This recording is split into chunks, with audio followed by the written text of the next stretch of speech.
Well, Maggie and Jeff, hello and welcome to Rich Mastery Hello. TV. Thank you. Thank you very much for joining us today. You guys started from quite a high debt position of $54,000 and really no equity to get started with your property investing.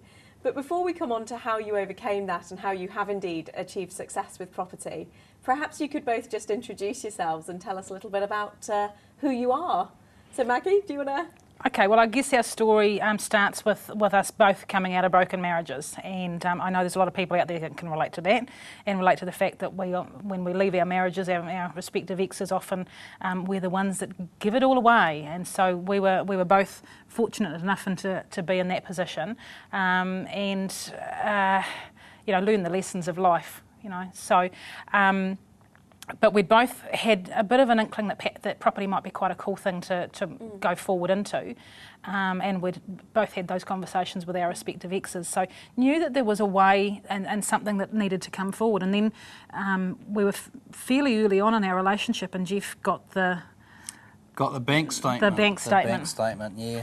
I checked my mail after work one day, and I was getting sick of work. I'd done shift work for about 14 years, and I checked a bank statement. It was my savings account, and I had $400 on it. So, after all the work that 20 odd years of working, I had $400.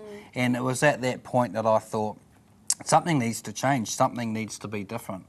And that's where, and that was after my second marriage had sort of broken up as well, and I thought, well, something needs to change in order to go forward. And that's when I started looking for ways to become more successful. And what about you, Maggie? Did you have a light bulb moment as well where you were like, something's got to change? I guess my light bulb moment was just as my marriage was failing, and I read a book written by Boyd Gunn, who's a guy that I had happened to know from his druggy days in Masterton.